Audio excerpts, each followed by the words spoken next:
Hello, my name is Christian Jane Kongstedt, and this is my Q1 presentation for 2024.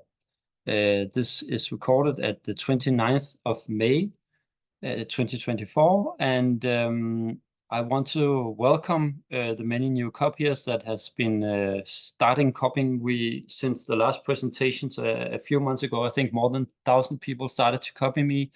So obviously, I hope to be able to do a good presentation of myself here and to give you a view of how I'm investing and how I'm trading. And for those of you that have already seen my previous presentations, you may want to skip the first 10 minutes of this presentation because I'm basically just going to explain who I am and the basics that you may already know.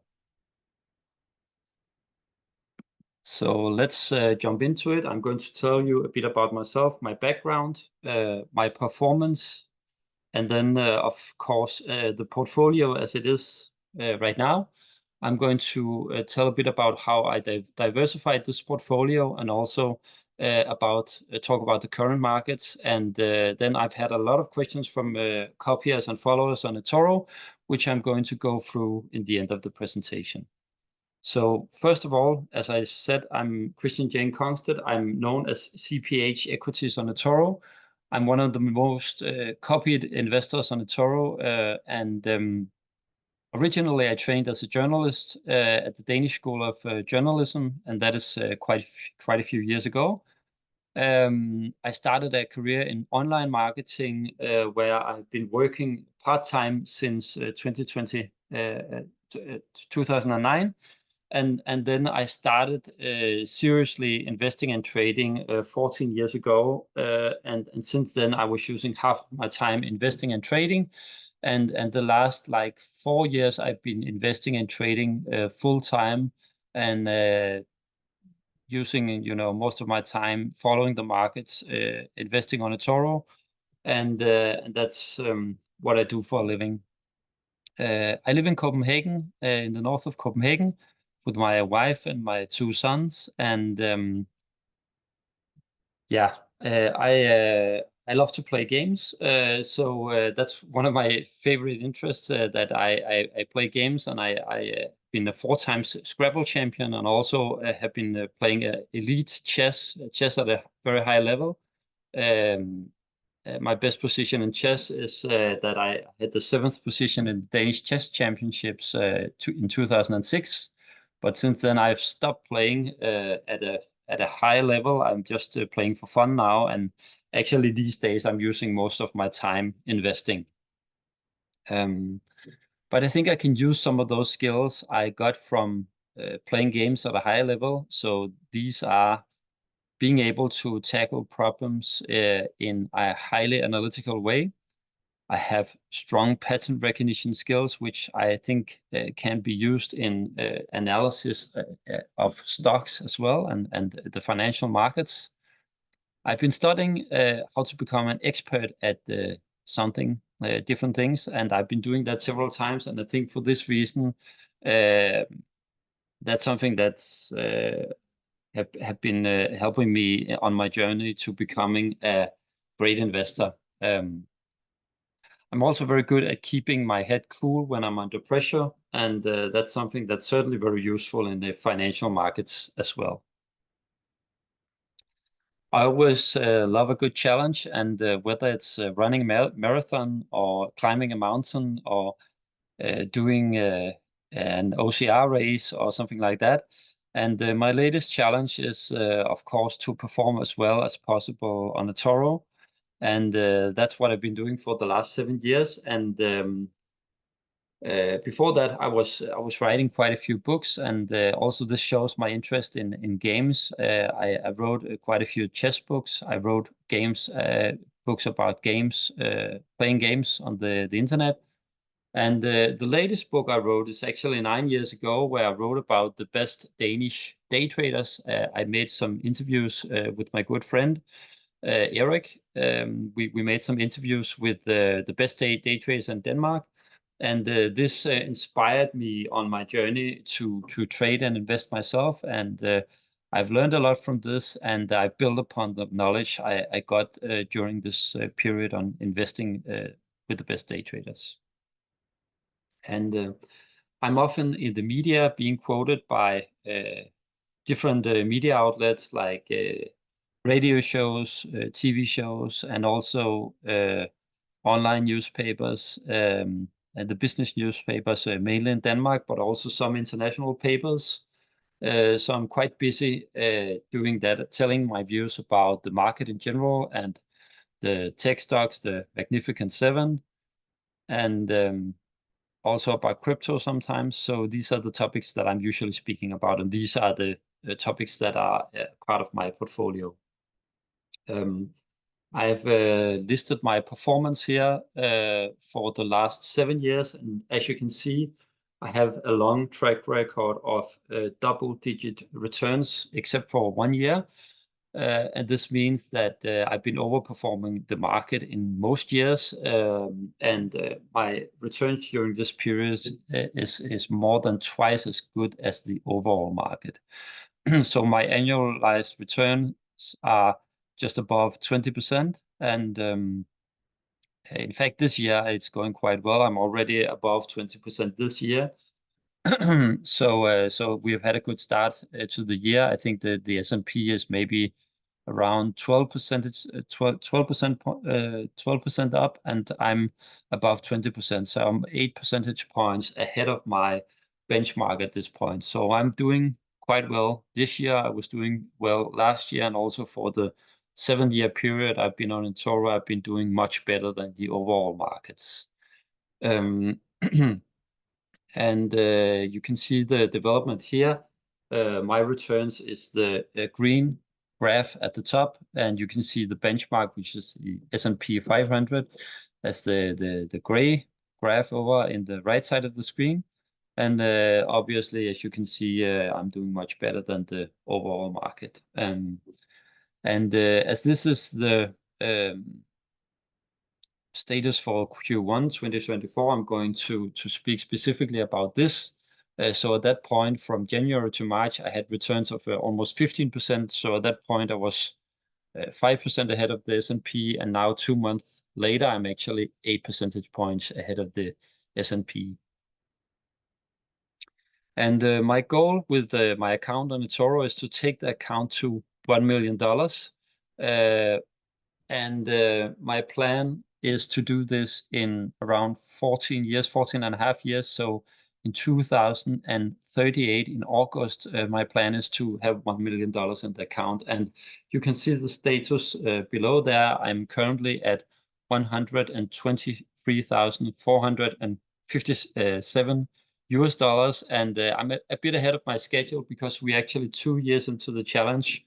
So in August, I was supposed to be at 119,000, but I'm already at 123.4.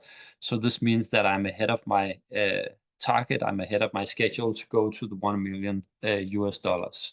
But obviously, as many of you may know, the financial markets are very volatile. So even if I'm ahead of my schedule now, it's certainly possible that sometime in the future I'm going to be behind of my schedule, and then again ahead of my schedule. So the financial markets work like this, that you usually have an average return of around 8 to 9%. But it comes with a very high variance. So this means that you can have negative years, of course, very negative years, and also very positive years. So even if I'm ahead of my schedule now, I'm still, being quite modest about it, because obviously there's a long way to go from these 123,000 US dollars to $1 million. But then again, I have 14 years to do it. So that is my challenge. And I invite everyone to follow me and to join me on this challenge and follow to see how well I will perform in the future. And I'm very excited to see if this is going to happen. And at that point, I'm going to be 66 years. So this means that I could retire with the $1 million at that point, but let's see how it plays out. Maybe I want to invest after that period too, I imagine that I would try to invest and keep on investing, because there's no reason to stop when you're 66 years. I would certainly most likely continue to invest, but at least that's my target for now. Then I can define a new target in 14 years from now. Here's an update on my performance and the performance of the markets. And as you can see, some of the main stocks in my portfolio, which are some of the Magnificent Seven stocks, have had very good returns this year, especially NVIDIA, of course. And this is a status of a few days ago. So actually, NVIDIA rose further since this status. So it's probably around 125% at this point. Just for this year, Alphabet doing well as well, Meta doing well, Microsoft doing well, Apple doing less well. This is one of my smaller positions in the portfolio, but Amazon doing well. So almost all of those so-called Magnificent Seven stocks are doing well, except from Tesla. And Tesla is not a position that I have in my portfolio. So I seem to have chosen the right one out of the Magnificent Seven. Also, Apple is my smallest positions of those. So I made the right decision with regards to which of those stocks to focus on and which to ditch. And this year, if you compare the overall market, like the S&P right now is around, I think, 12%.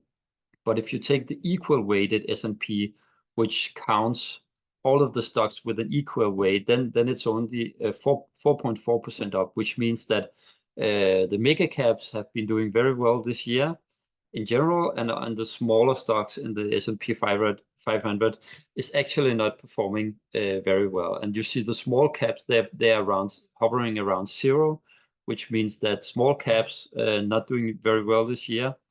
And that's actually the same picture we had last year, while my portfolio is around the 20%. So I'm doing much better than the S&P. I'm doing much better than the equal weighted S&P, and also much better than the small cap stocks. And if you look at the last 3 months, here you can see what companies and sectors that are performing well. Obviously, NVIDIA doing very well. Google, which is Alphabet, doing very well. We're seeing semiconductor stocks doing quite well. And besides from that, you have other pockets of the markets that's doing well, like utilities and energy and industrials, and other areas like some parts of the credit services not doing so well. Auto manufacturers, a bit mixed, like Tesla not doing very well. So it's a bit mixed picture, but actually this shows you the importance of picking the right stocks in the market, because the overall market, if you look at this picture, is kind of mixed. Some stocks are up, some stocks are down, like it's red in some areas, it's green in some other areas. And this means that to get returns of 20% on average, you need to be very good at stock picking and picking the right ones. And that's what I've been successful in doing this year, and also for the last 7 years that I've been on eToro. So the picture overall is mixed, but I think the market is bullish overall.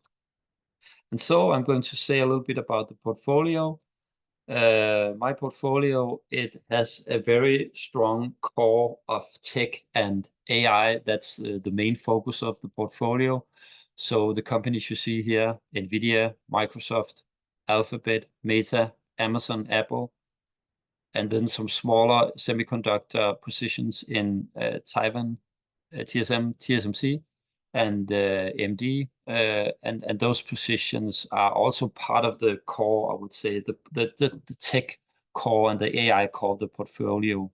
And I expect to keep this core for a very long time. I believe those companies are something very special in the market. They've been overperforming this year and last year, and also in a 5-year horizon. Most of those stocks are overperforming the market, and I believe this to continue. So I believe it's a good idea to have such a strong core of very solid companies that just shows very high free cash flows and keep on improving their performance, while the rest of the markets is kind of stagnant in some way. Like those companies are really improving their free cash flows by a large margin, and that is not the case for the market as a whole. So those are the companies, in my opinion, that drives the market performance. And this year and last year, at least, I've been right about this. And of course, they are riding on this AI wave we're seeing right now, which I believe is only in the first innings. So it's certainly a strong trend that we want to be invested in. And you can see the overall picture. You have the top 10 stocks, or actually I think it's top 11 stocks in the right side of the portfolio. You can see some of those really strong tech and AI stocks, and also have some exposure to the GLP-1 companies, Novo and Eli Lilly, doing obesity medicine, and then a bit more mixed picture further down the line. I have more than 60 different stocks in my portfolio, and I'm going to say a little bit more about in the next slides how I have made my portfolio construction as a whole. But as you can see, there's a strong focus on technology, and healthcare and financial services are some of the other sectors that have a strong position in my portfolio. And it mainly consists of stocks, which is over 90% of the portfolio. I have a little bit more than 7% of ETFs and 2.2% in crypto. And I'm going to be speaking a bit more about crypto later in this presentation, because I have a few questions from my copiers and followers about crypto. So we're going to discuss crypto later. So overall, I've been doing quite some work on my portfolio to do a more diversified portfolio, but still one that performs much better than the overall market. So the core idea of the portfolio is to have this very strong AI core and tech core, which seems to be overperforming, and in my opinion will overperform during the next years due to this very strong AI trend, which has huge implications for our world and our society. And maybe I'm going to speak about that in one of my next webinars, what we're seeing in the AI, generative AI area, because it's really exciting what's happening there. And I think these many new companies and initiatives and projects are going to drive a lot of value, and this means that the companies that make the infrastructure of the generative AI wave, those companies are going to profit during the next years, in my opinion. So, and then to diversify my portfolio, I've made quite a few value picks, which is companies that has a completely different focus and completely different qualities than the companies in the AI core portfolio. So the AI core portfolio are companies that are having strong growth and riding this AI trend. But the value picks are companies that are really picked based on good value, on free cash flows, on improving their EPS, and having low debt, and a lot of other parameters that I'm looking at. I have a very fixed way. I have a formula to find those companies, and actually that part of the portfolio has been performing extremely well this year because some of the value stocks are doing very well. Those are smaller positions in my portfolio, but they drive a lot of the returns, in fact, this year. And you can find it in the lower end of my portfolio. But I have a lot of those value picks, especially within shipping, within basic minerals, and those companies have been driving a lot of returns this year. And then I'm doing some short-term momentum picks, which I hold usually from anywhere from a few days to like 4 to 5 weeks.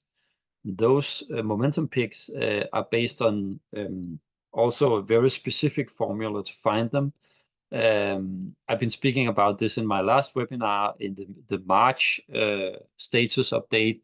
And so for this reason, I'm not going to speak about it again, but also this part of the portfolio has been performing very well this year. So actually all three parts of the portfolio has been performing well.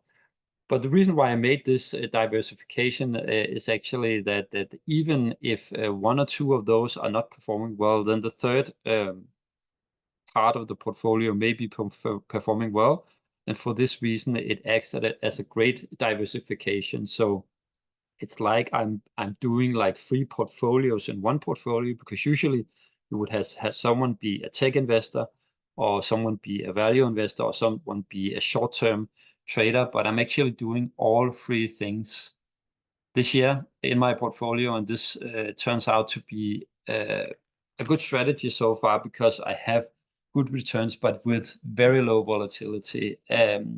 I don't have big drawdowns at this point, but returns are still very good, which means that my Sharpe ratio and risk-adjusted returns are very high this year and also last year.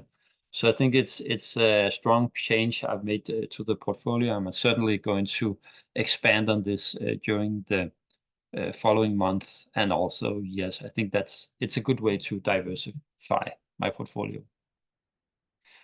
And then I'm going to speak a bit about the current markets. So let's take a look at where we are. And the overall picture is that inflation is coming down, but it's more slowly than most people would have expected, probably. So what we're seeing now is that we have a kind of inflation almost plateauing for a few months. But the latest readings show that we may be going further down now.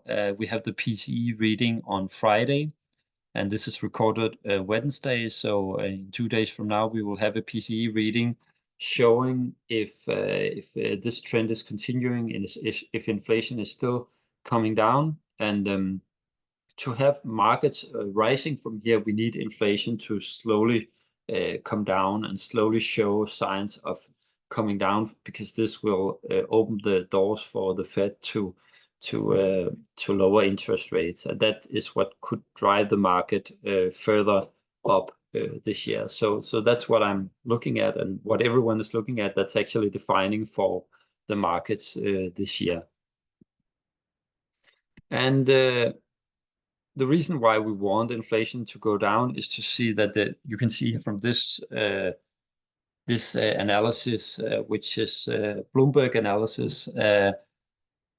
It shows that the optimal level of inflation is a range between 2 and 3%. That's when we see the best returns in the stock market.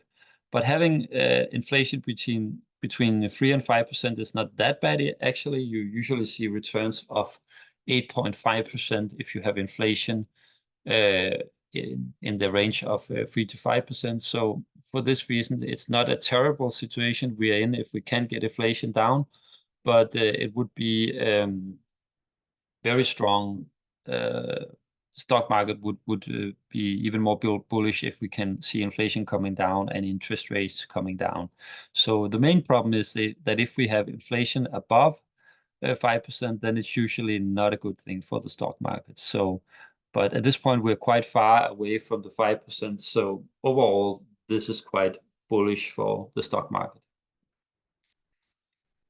And as we can see here, currently the market is expecting the Fed funds rate to fall during the next 2 years, with the terminal rate being just below 4%. So this means that it's most likely, according to the markets, that we will see interest rates falling at this point. And the main difference is that this is probably going to be slower than most people expected originally. And also the terminal rate, which is the 3.93% that we may see in 2026, is actually higher than what most people expected. So this means that we may not be going back to the very low interest rates we saw during the last, especially the last 5 years.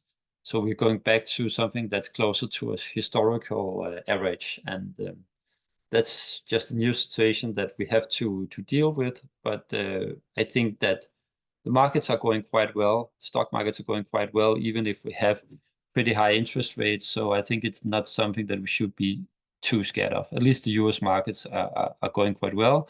And that's my main market, and that is the market that I'm focusing on.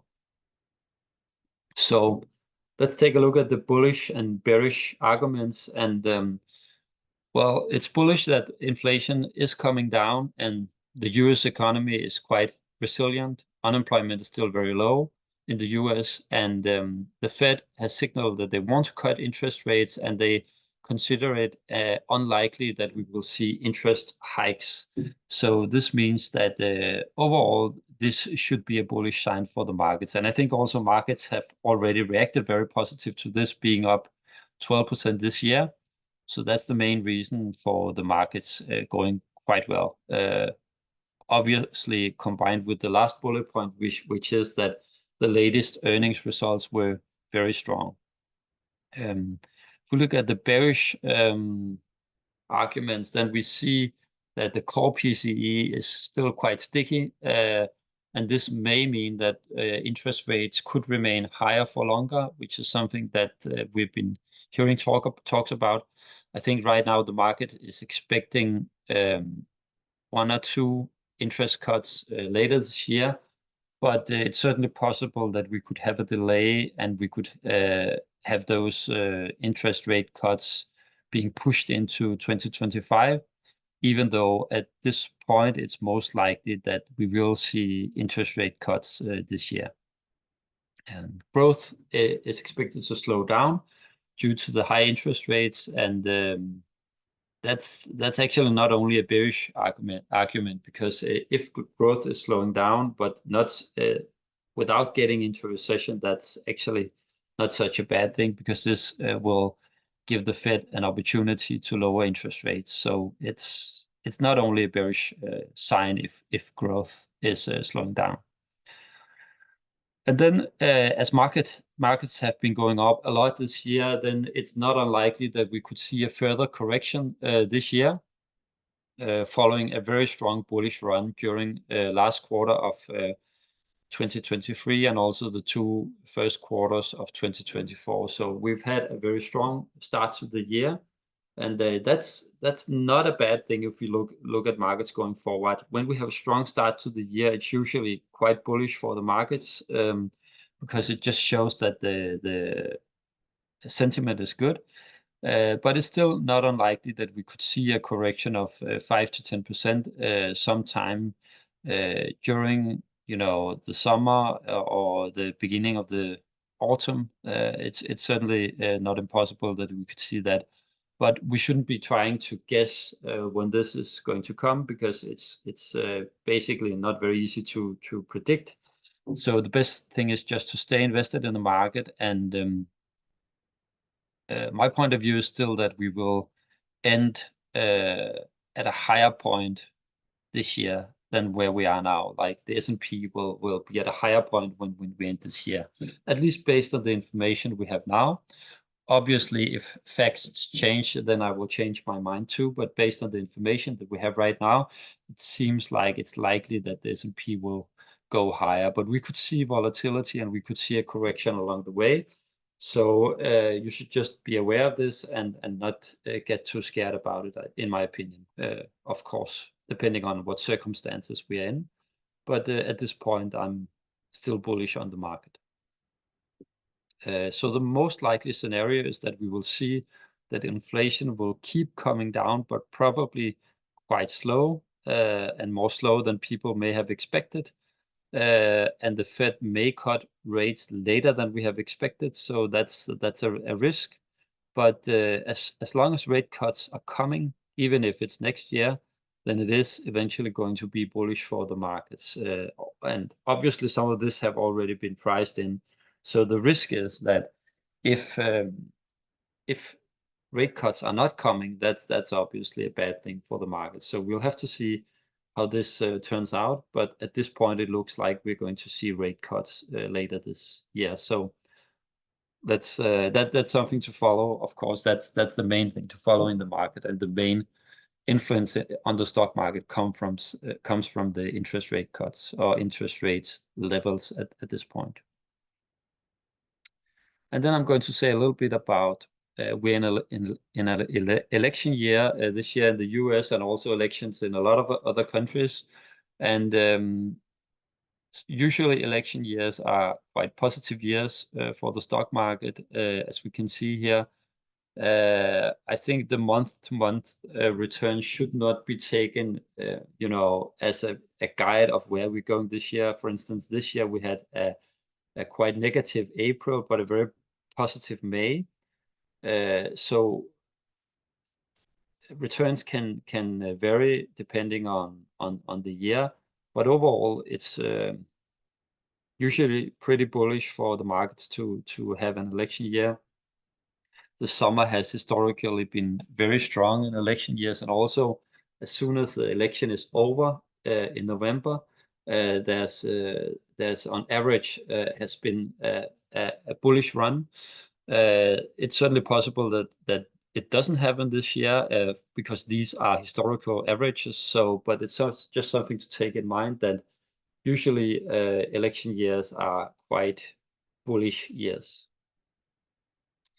And so I will conclude the first part of the presentation by saying that I think the key thing here is for you to make investing as a habit, like I've done myself. I would urge you to take a little bit out of your paycheck every month, invest it in something you could believe in the stock market, copying me something else, and just make the same investment every month or every quarter or every half year. Because when you invest continuously, you take the timing risk out of the market. So even if the market drops, you can buy more at a lower price. And this is basically just a very solid way to invest. And in this way, you will have a higher chance of becoming successful as an investor. And also remember to have a long time horizon. Ideally, you should have a time horizon of at least 3 years. Because short-term market can fluctuate. You can see corrections, and if you're unlucky and you get into the market and there's 10% correction, then yeah, you will feel bad about it. But if you invest continuously, then you can mitigate this risk of getting the timing wrong. And so I will skip or jump on to the next part, which are the questions I've had from copiers and followers. And the first question is about what have been my best and worst investments to date, not purely based on returns, but also using a broad range of hindsight. And I think to take the worst investments first, I've had quite a few stocks during the financial crisis. I started investing in 2005, and that was just before the financial crisis, and things were going very well. And then at some point the market crashed, and I remember having a Danish shipping stock that lost 60% of its value. So that's probably one of my worst investments because I was just started out there. But it taught me some important things about how the markets work. You should always be prepared to when you have money in the market, you should always be prepared that you could lose a substantial amount of that money of these funds that you have invested. And you should also keep your head cool during those times, because it's certainly something that that can be very tough if you're not used to it. But it taught me how financial markets go up and down, how they can be volatile, and how you are actually putting your money at risk. And that's something that has helped me keep my head cool during those corrections and bear markets that we have been seeing during the last 7 years.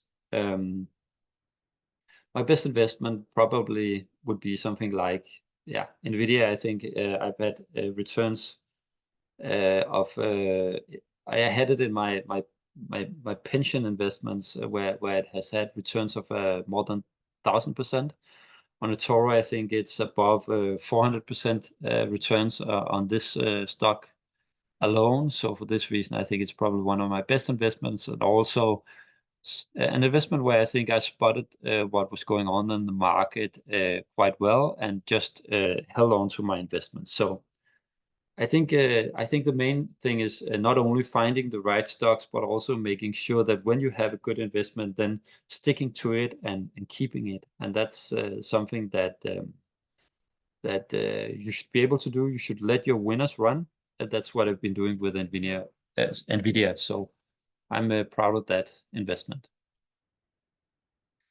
So I've got a question about if there's a fixed amount that I extra invest during each month, or I want to take my initial deposit to 1 million US dollars. So my plan is not to deposit in the Toro account and take the current amount to $1 million without depositing. Of course, if the market makes a huge drop, I may want to make a deposit. So that's something that I will try to do. But ideally, I would like to do it without adding further deposits to go to $1 million. And then I got a question about if why is my target $1 million and why not 2 or 3 or 4? And the question here focus on that it may take me a long time to get to 1 million, but it may be much easier to get to 2 million and so on. So that is correct. And I mean, if I manage to get to $1 million in 14 years, I think it's a very long challenge for people to follow. So if my target would be 2 millions, then it would maybe take me 20 years to go there. And I think that would be on a time scale, it would be a too long challenge. So when I get to $1 million, then I will probably make a new challenge. So that's my plan. Yeah, I think it's just to have a target that's within a reasonable time frame. But obviously, if I go there in 14 years, then it would take me 14 years to get to the first million, but only 6 years to get the next million, and probably only like 4 years to get to the next million. So it's going to be more easy to get the next millions once you have the first, because you need lower percentage returns to get the next millions. So that's obviously right. But I just wanted a simple challenge for people to follow. So that's why it's not 2 million or 3 million or 4 million. But let's see, in 14 years, maybe I will make a new challenge at that point. So when is the right time to invest in Bitcoin? And that is obviously the million-dollar question. But I can say that the way I did it myself to give some inspiration. And also there's a second question about Bitcoin. So I'll take these two questions in one. What do you think about Bitcoin currently? Will it exceed its all-time high? And will it give way to an altcoin rally? And will this cycle run out of steam?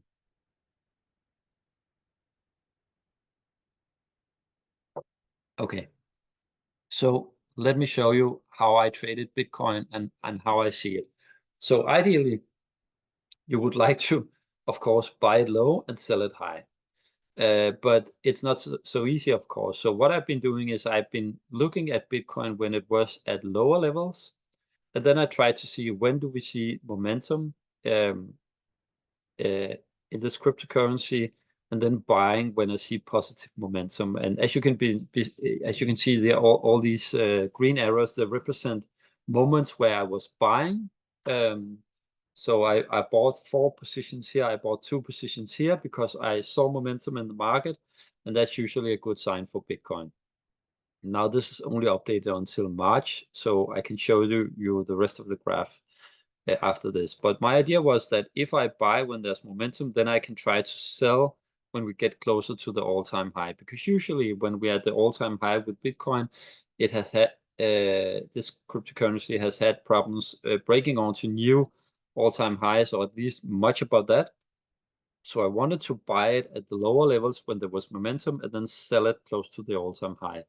But I still have 2.2% cryptocurrency in my portfolio. So this means that I still believe in Bitcoin, but I believe the upside is smaller now than it was like 1 year ago when I bought those positions, of course. So there's still an upside, I think. So that's why I'm still invested in it. But I think the upside is smaller now, and I'm not buying at these levels. I want to buy at the lower levels and try to limit my exposure as we got closer to the all-time high. And now you can see where we are here. It developed into April, and we're kind of seeing some like sideways movement in Bitcoin here. It tried to go higher, and we actually saw some momentum here, but just for a very short time, and now it failed to break up here.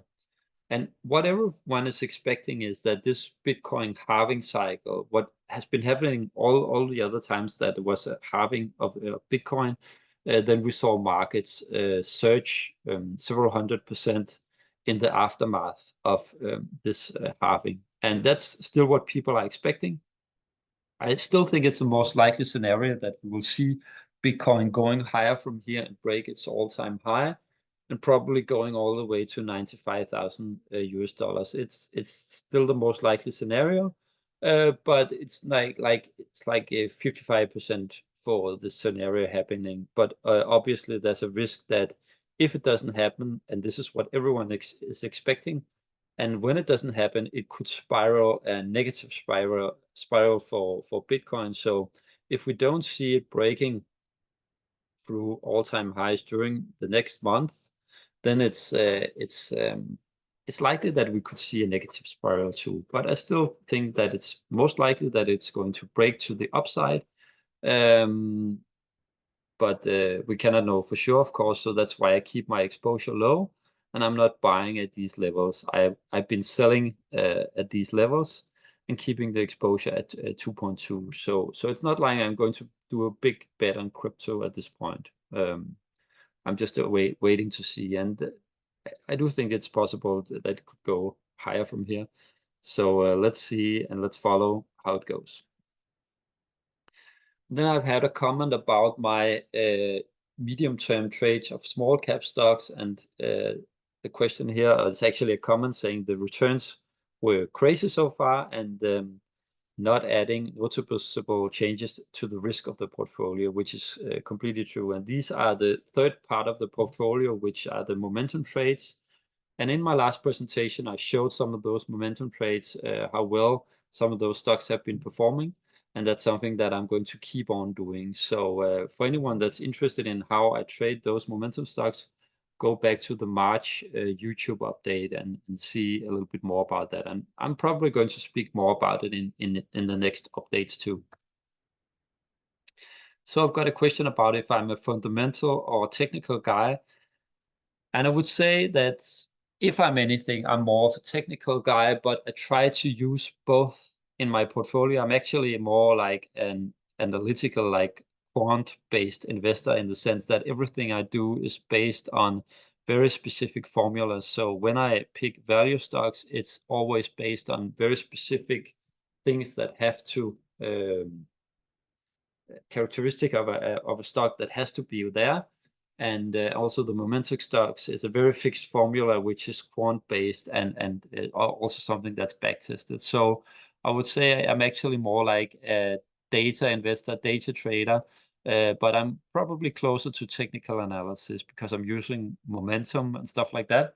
But a lot of the things that you see in technical analysis is things that I don't think they work very well, and Fibonacci numbers and so on. It's basically not working very well to do trading or investing, in my opinion. So, but I'm taking the best from technical analysis and also the best from fundamental analysis and combining those two to do the portfolio. So, in the value part of the portfolio, I'm doing fundamental analysis based on specific criteria that the stock has to meet to be a candidate. But then always, I'm also always doing a subjective check of the stock after that. So I'm not automatically investing in something just because the numbers look right. I want to do an overall assessment of a company when I invest in it.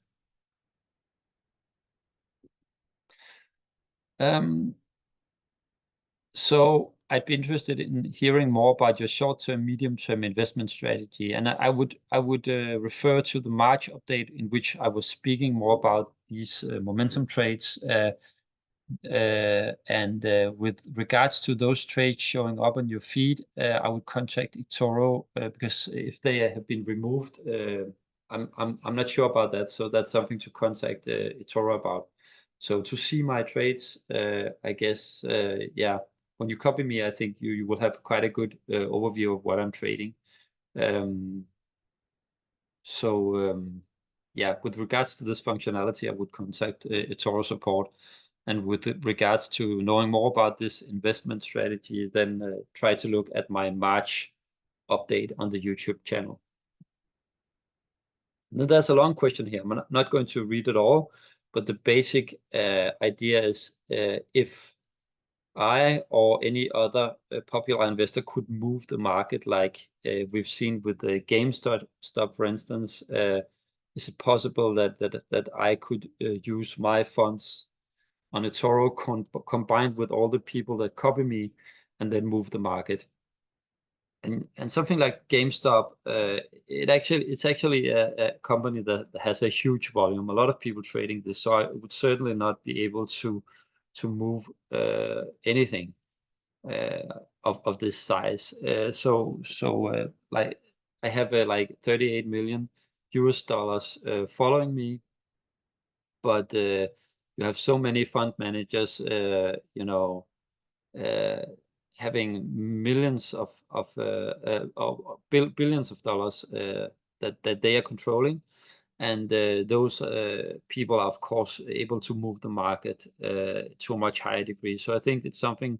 If I invest in very small stocks and all of my copiers follow me, then I could theoretically move the market, but I wouldn't want to do that, because if I invest in companies that are too small and they have too little volume and too little market cap, it's very difficult for me to get out of the stock. So this means that I get very bad prices when I try to exit. So for this reason, I wouldn't buy very small cap companies, and I don't think I would be able to move the markets if I'm avoiding to do that. So I don't think this is a risk. So then one comment here is about that he has been copying me since March and have seen excellent growth. So thank you. I have a long-term view to the markets, aiming to hold for around 30 years, and I aim to continue to adding to my account each month during this time. Would you say this is an effective method as opposed to investing a lump sum at the start of each year? And does this method benefit me from a compound interest standpoint? So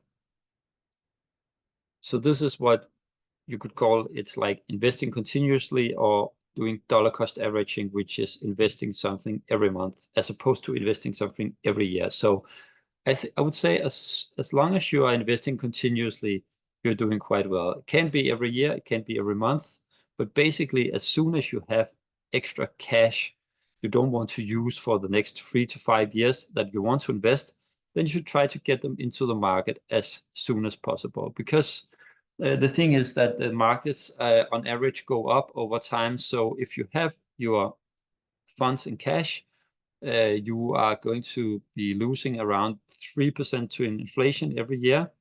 And the best way to compensate for this is to own stocks. Or you could, of course, own other asset classes too. But I believe stocks offer the best risk to reward or risk reward ratio, in the sense that you have an average upside of stocks of 8% each year.